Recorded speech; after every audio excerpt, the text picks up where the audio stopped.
আসসালামু আলাইকুম ও রাহমাতুল্লাহ। প্রিয় শিক্ষার্থীবৃন্দ, আমি আহমেদ রুবেল স্যার। এই ভিডিও টিউটোরিয়াল প্রোগ্রামে আজকে আমরা পার্সোনাল প্রোনাউনের জটিল রুলস নিয়ে শিখবো। কারণ গত পর্বে আমি বলে দিয়েছিলাম যে পার্সোনাল প্রোনাউনের কিছু জটিল রুলস আছে যেগুলো আপনাকে পরীক্ষায় আসে এবং আপনারা ভুল করে, সেগুলো নিয়ে আলোচনা করব। তো এখানে আমরা পার্সোনাল প্রোনাউনের সমস্ত প্রকার থেকে, অর্থাৎ সাবজেক্টিভ, অবজেক্টিভ, পসেসিভ, রিফ্লেক্সিভ থেকে যত কঠিন রুলসগুলো আছে সেগুলো আলোচনা করবো। এই ভিডিও টিউটোরিয়াল শেষে কিছু প্রশ্ন সমাধান করব। তো শুরু করা যাক আজকের লেসনটি। তো এখানে দেখেন পার্সোনাল প্রোনাউনের এই যে জটিল রুলসের মধ্যে আমি প্রথমে একটি কথা বলি, সেটা বলছি যে আই স, গত ক্লাসে যেটা বলছিলাম, I saw him with his mother. ঠিক আছে, আমি তাকে দেখলাম তার মায়ের সাথে।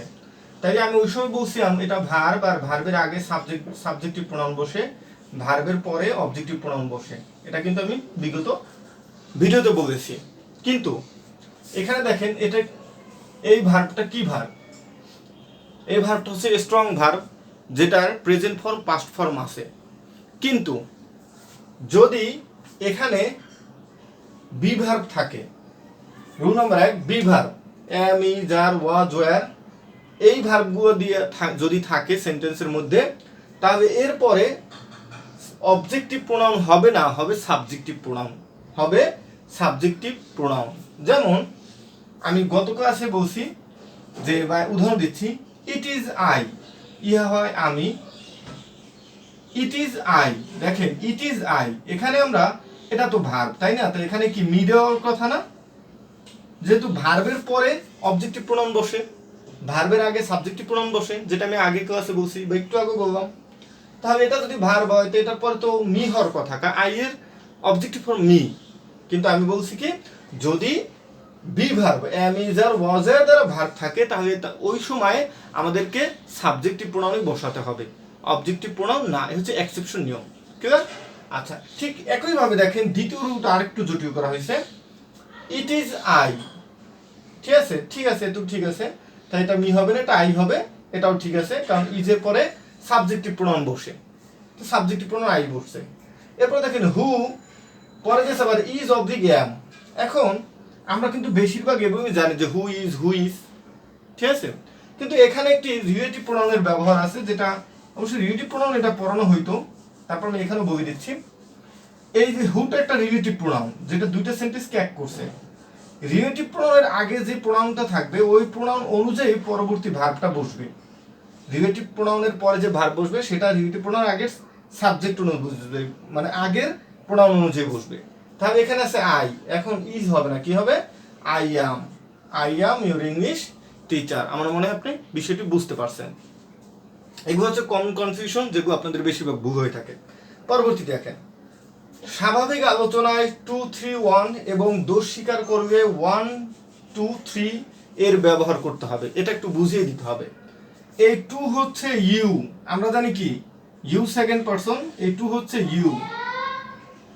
3 হচ্ছে থার্ড পারসন, মানে কি আই আর ইউ, আই উই হচ্ছে ফার্স্ট পারসন, আগে 1 দেখাই, 1 মানে কি আই আর উই, এই 1 হচ্ছে আই আর উই, 2 হচ্ছে ইউ, আর 3 হচ্ছে বাকি যা আছে, রহিম, হি, সি যারা আছে। ক্লিয়ার?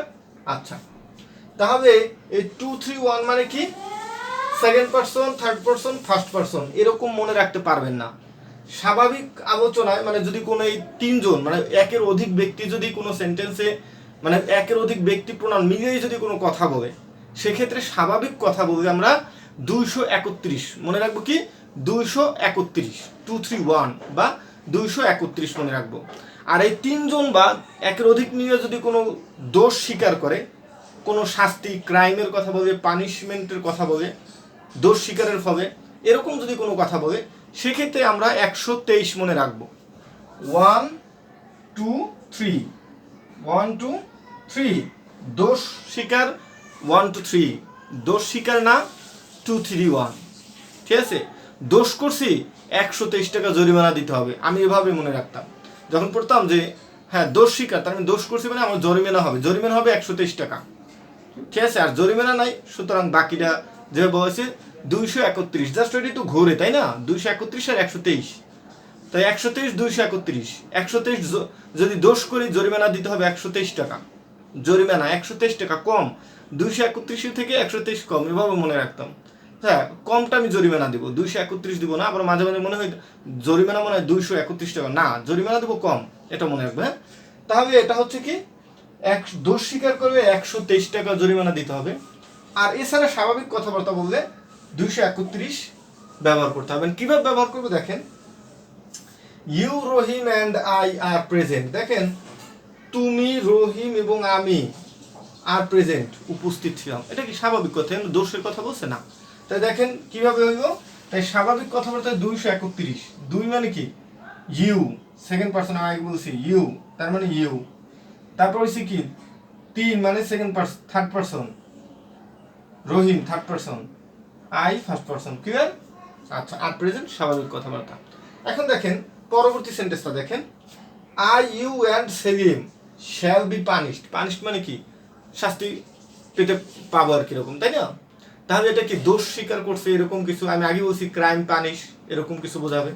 তাহলে জরিমানা দিতে হবে 123, জরিমানা দিতে হবে 123। তো 123 মানে কি, প্রথমত আই আসবে, আই মানে ফার্স্ট পারসন, আর 2 মানে সেকেন্ড পারসন, ইউ আসবে, তারপর 3 মানে থার্ড পারসন, সি আসবে বা কোনো ব্যক্তির নাম আসবে।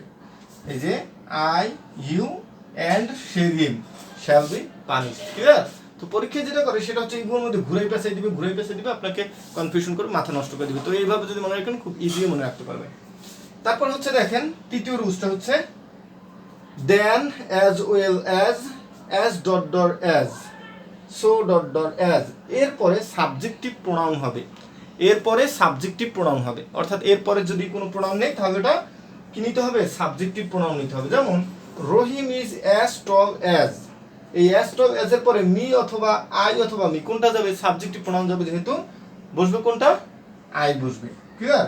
তো এটা গেল শুধুমাত্র পার্সোনাল প্রোনাউনের আপনার সাবজেক্টিভ আলোচনা। এবার শুরু করব অবজেক্টিভ আলোচনা। তো শিক্ষার্থী বন্ধুরা, আমরা এখন শিখব পার্সোনাল প্রোনাউনের দ্বিতীয় প্রকার অর্থাৎ অবজেক্টিভ প্রোনাউনের ব্যবহার। প্রথম একটু আগে আমরা সাবজেক্টিভ প্রোনাউনের ব্যবহারটা শিখছি, এবার অবজেক্টিভ প্রোনাউনের ব্যবহার।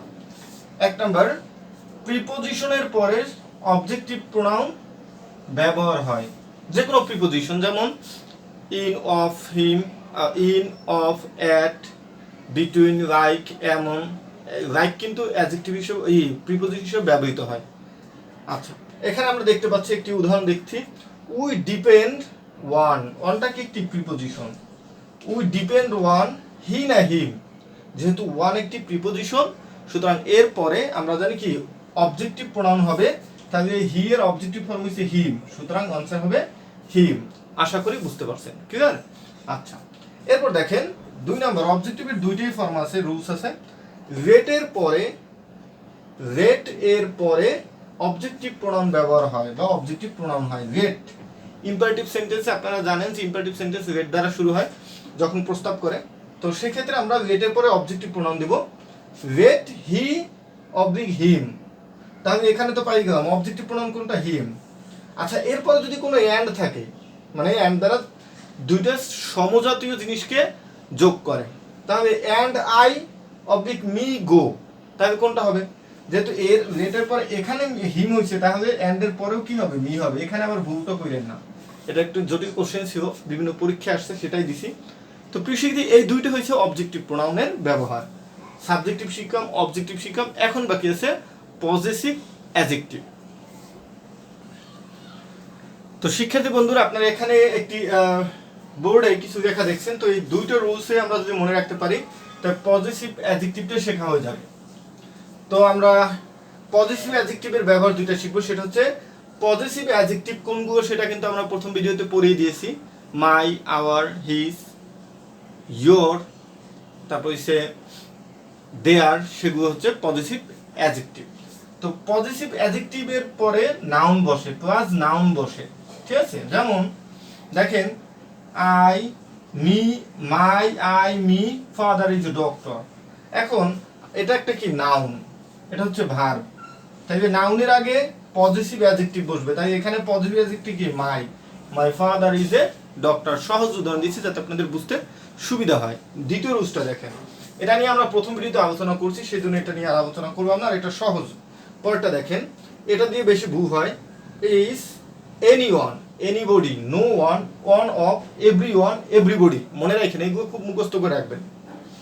Is anyone, anybody, no one, one of, everyone, everybody. এর পজেসিভ হিজ অথবা হার হয়। হিজ হতে পারে, হার হতে পারে, অর্থাৎ সেও হতে পারে, মেও হতে পারে। আর ওয়ান এর পজেসিভ ওয়ান্সও হয়। এটা কিন্তু অনেকবার পরীক্ষাতে আসছে, ওয়ান এর পজেসিভ ওয়ান্সই হবে, কিন্তু কিছুর সাথে যোগ হয়ে ওয়ান থাকবে, সেক্ষেত্রে আবার হিজ হবে। যেমন এভরিওয়ান, সেক্ষেত্রে পজেসিভ ব্যবহার হবে হিজ অথবা হার, কিন্তু শুধু ওয়ান থাকবে, পজেসিভ হবে ওয়ান্স। এক্সাম্পল দেখি, এভরিওয়ান শুড রেসপেক্ট ওয়ান অথবা হিজ। যেহেতু ওয়ান কারো সাথে আছে, এভরিওয়ান, সুতরাং এখানে হবে কি his. Clear? His parents. Next দ্বিতীয়টা দেখেন, ওয়ান শুড, ওয়ান এখানে একা, তাহলে এখানে আবার কি ওয়ান একা থাকবে, ওয়ানই থাকবে, ওয়ান্স প্যারেন্টস। আশা করি বুঝতে পারছেন। তো প্রিয় শিক্ষার্থী, এই ছিল পার্সোনাল প্রোনাউনের প্রকারভেদের যে ব্যবহার সেটা। আর যেটা আছে পার্সোনাল এখানে পজেসিভ অ্যাডজেক্টিভ আর পার্সোনাল প্রোনাউন সম্পর্কে প্রথম ভিডিওতে বলছি যে সেটা কি, যেটা যখন কিছুর মালিক বোঝায়, দিস ইজ ইয়োর্স, ইহা তোমার, এটার মালিকানা যদি কেউ বোঝায় সেক্ষেত্রে আমরা ইয়োর্সটা ব্যবহার করি, সেটা আমরা প্রথম ভিডিওতে দেখিয়ে দিয়েছি। তো এই ছিল প্রোনাউনের প্রকারভেদের পার্সোনাল প্রোনাউনের বিস্তারিত আলোচনা। নেক্সট পরবর্তীতে আমরা বাকি প্রোনাউনের প্রকারভেদগুলোর বিস্তারিত শিখবো। সে পর্যন্ত সবাই ভালো থাকেন, সুস্থ থাকেন। আর নতুন চ্যানেলে যদি নতুন এই ভিডিওটা দেখে থাকেন তবে অবশ্যই সাবস্ক্রাইব করে আমাদের সাথেই থাকবেন। কারণ কেননা আমরা ইংলিশ গ্রামারের শূন্য থেকে শুরু করেছি, একদম শূন্য থেকে অ্যাডভান্স লেভেল পর্যন্ত। যদি প্রতিটা ক্লাস করেন ইনশাআল্লাহ গ্রামার ভীতি দূর হবে আশা করি।